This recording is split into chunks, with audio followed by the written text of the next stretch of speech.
नमस्कार दर्शकों, मैं आर कुमार सैनी, वैदिक and KP astrologer and vastu expert हाजिर हूँ आज आप सबके लिए एक रहस्यमयी वीडियो लेके। बहुत ज्ञानवर्धक वीडियो ये होने वाला है। एक ऐसी चीज़ के बारे में आपको मैं बताऊंगा जिसका अपने दैनिक जीवन के अंदर या जब भी अपने घर के अंदर मांगलिक कार्य वगैरह होते हैं तब भी अपना उस चीज़ से सामना होता है, लेकिन हमें उसके पीछे के विज्ञान का पता नहीं होता है।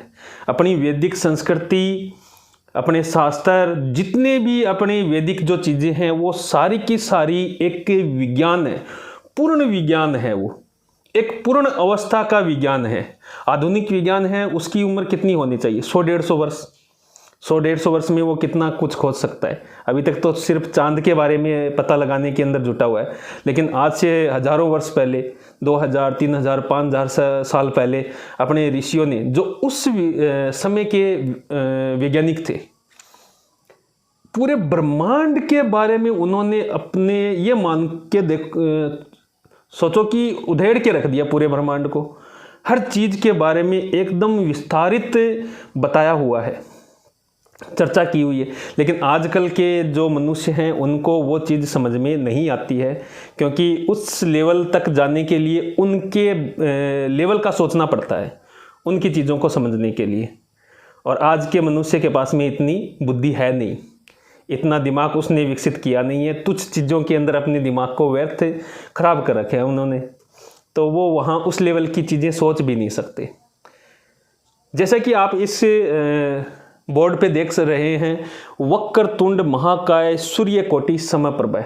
अपन जब भी अपने घर के अंदर, हर सनातनी के घर के अंदर जब भी कोई मांगलिक कार्य होता है, चाहे विवाह हो या मुंडन कार्य हो, चाहे किसी का बच्चे का जन्म हो रहा हो, तो जो भी अपने मांगलिक कार्य होते हैं अपने घर के अंदर, तो ये श्लोक सबसे पहले बोला जाता है, वक्रतुंड महाकाय सूर्यकोटि समप्रभ। और ये श्लोक सुनते ही अपने मन के अंदर सबसे पहले जो ख्याल आता है वो है गणेश जी का। अपने माइंड के अंदर वो एक तस्वीर छप जाती है कि विघ्नहर्ता हैं, शुभ करता हैं, वो गणेश जी हैं। सबसे पहले इन्हीं को याद करना चाहिए। तो आज मैं इस श्लोक के पीछे रहस्य के बारे में आपको बताऊंगा कि कितना बड़ा रहस्य छुपा हुआ है और उसको लोगों ने समझ ही नहीं पाए। यानी बड़े से बड़े प्रकांड विद्वान है ना, वो भी इस रहस्य को नहीं समझ पाए, इतना बड़ा जबरदस्त विज्ञान को नहीं समझ पाई। बड़ी हैरानी की बात है। तो अपन जब भी कोई मांगलिक कार्य करते हैं तो उसकी शुरुआत होती है इस श्लोक से। यहाँ पे वक्रतुंड, वक्रतुंड का मतलब होता है घुमावदार सूंड वाले। वक्रतुंड, घुमावदार सूंड वाले। महाकाय यानी विशाल शरीर वाले, विशाल शरीर वाले। सूर्य कोटि यानी करोड़ों सूर्य के समान, समय प्रभ यानी के समान चमक, यानी कि जिसकी घुमावदार सूंड है, विशाल शरीर है और करोड़ों सूर्य के समान उसके अंदर चमक है, उसको मैं अपने मंगल के लिए आमंत्रित करता हूं।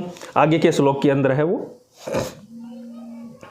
तो इस श्लोक के पीछे एक खगोल का रहस्य छुपा हुआ है, उसके बारे में आपको मैं बताऊंगा। आप इस वीडियो को ख़त्म होने के बाद में सर्च मारिएगा, गैलेक्सी नाम टाइप कीजिएगा गूगल के ऊपर, तो आपको एक गैलेक्सी का चित्र दिखाई देगा। और वो गैलेक्सी का चित्र है, अपनी जो गैलेक्सी का चित्र है वो इस तरह से आपको दिखाई देगा।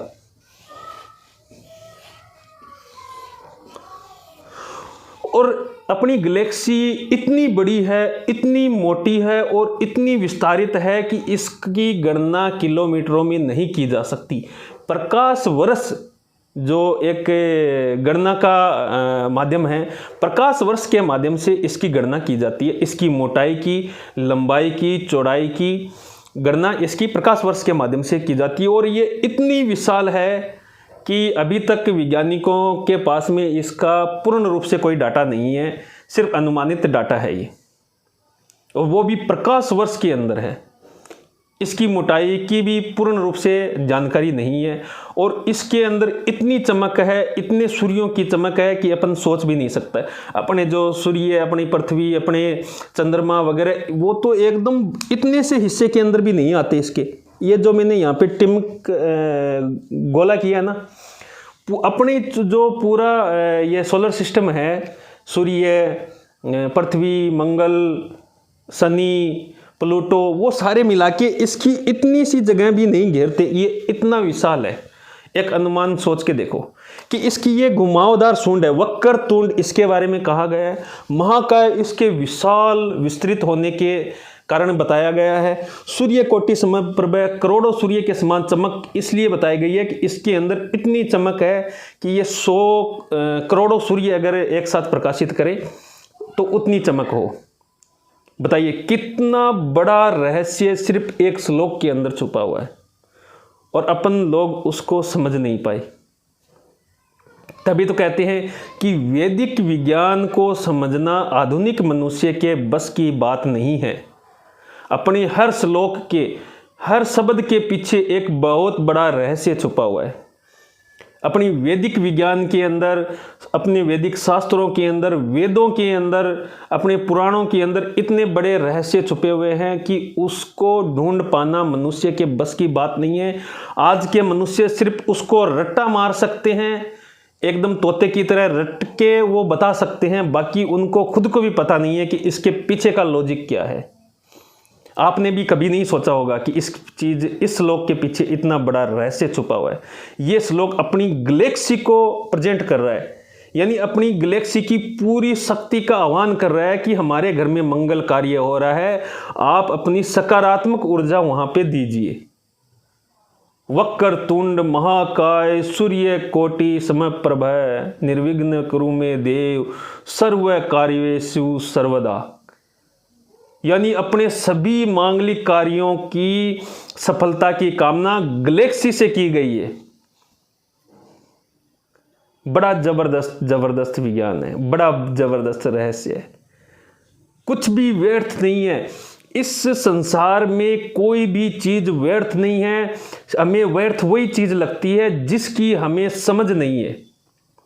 जिसको हम समझ नहीं पाते हैं उसको अपन नेगलेक्ट कर देते हैं। भाई ये ऐसे ही है, फर्जी है, ये है, वो है, फलाना है, ढिमका है, पाखंड है वगैरह है, जो भी कर देते हैं, क्योंकि वो अपने समझ से बाहर की चीज़ है जो समझ में नहीं आती। हम हिंदुस्तानियों को, हम सनातनियों को, हम उसको इग्नोर कर देते हैं कि ये अपने काम की चीज़ नहीं है, और उसको कह देते हैं, तो लोगों को भी कह देते हैं तुम्हारे भी काम की चीज़ नहीं है। तो भाई जितने भी शास्त्र के अंदर अपने श्लोक हैं, जितने भी शब्द हैं, जितने भी संस्कार हैं, जितने भी अपने रीति रिवाज, धर्म, व्रत जो भी हैं, हर चीज के पीछे एक वैज्ञानिक रहस्य छुपा हुआ है। अपने सभी देवी देवताओं के श्लोक के पीछे उनकी जो आरती वंदना जो भी होती है, सभी के अंदर एक खगोलीय रहस्य छुपा हुआ है। एक खगोल की एक स्थिति को प्रेजेंट करते हैं। अपने सभी त्योहार खगोलीय घटनाओं पे आधारित है, चाहे वो दीपावली हो, होली हो, मकर संक्रांति हो, वसंत पंचमी हो, सभी की सभी त्योहार अपने सूर्य और चंद्रमा के गोचर पे आधारित है, उसकी भ्रमण स्थिति के ऊपर आधारित है। सोच के देखो कितना जबरदस्त, कितने अपने पूर्वज कितने एक्सीलेंट, अपन सोच भी नहीं सकते कि उनकी कितनी जबरदस्त सोचने की शक्ति, मस्तिष्क की शक्ति नहीं सोच सकते अपन। और वो भी उस जमाने के अंदर जब भी कोई भी यंत्र कुछ भी नहीं था यहाँ पे। आज से हजारों साल पहले उन्होंने इस जंगल के अंदर, पृथ्वी के पहाड़ों के अंदर बैठ के पूरी गैलेक्सी के ब्रह्मांड के बारे में बता दिया। अच्छा, ब्रह्मांड के अंदर अपने अनगिनत, जिसकी अपन काउंटिंग नहीं कर सकते, इतनी गैलेक्सी है। जो ब्रह्मांड है, शिव जी को हमेशा ब्रह्मांड का स्वरूप क्यों कहा जाता है, कभी अलग वीडियो के अंदर उस चीज की मैं चर्चा करूंगा। आपको पूरा शिवलिंग का विज्ञान, शिवलिंग के पीछे रहस्य छुपा है, उसके बारे में भी मैं आपको बताऊंगा कि शिवलिंग का मतलब क्या है। बहुत बड़ा खगोलीय रहस्य छुपा हुआ है उसके पीछे, शिवलिंग के पीछे भी। शिवलिंग पे अपन बहुत सारी बहसबाजी देखते हैं, लेकिन असली मुद्दे की बात कोई नहीं करता। पता ही नहीं है, कहाँ से करेंगे। अपने शिव जो महादेव की अपन चर्चा करें तो उसके पीछे भी एक खगोलीय रहस्य छुपा हुआ है। अगर अपन राम की, कृष्ण की, जितने भी चीज़ों की अपन चर्चा करें, हर चीज़ के पीछे नक्षत्र, ग्रह, पिंड, एनर्जी, ऊर्जा, मैं पूरी चीज़ आपको बोल के नहीं बता सकता। एक्सीलेंट चीज़ें हैं। तो आज के बाद में जब भी आप ये श्लोक सुने, वक्रतुंड महाकाय सूर्य कोटि समप्रभ, तो वो सोच लीजिएगा ये गैलेक्सी की ऊर्जा को आमंत्रित किया गया है अपना मंगल करने के लिए। एक्सीलेंट चीज़ है, बहुत बढ़िया। जुड़े रहिए साथ में। वीडियो अच्छा लगे तो शेयर ज़रूर कीजिएगा अपने दोस्तों के साथ में, परिवार, रिश्तेदार आदि के साथ में। और गैलेक्सी नाम लिख के गूगल पे सर्च जरूर मारिएगा, आपको पूरा गैलेक्सी का विवरण उसके अंदर पढ़िएगा। वो पढ़ने के बाद में इस श्लोक को पढ़िएगा, पूरी की पूरी चीज़ आपको समझ में आ जाएगी। बहुत बहुत धन्यवाद।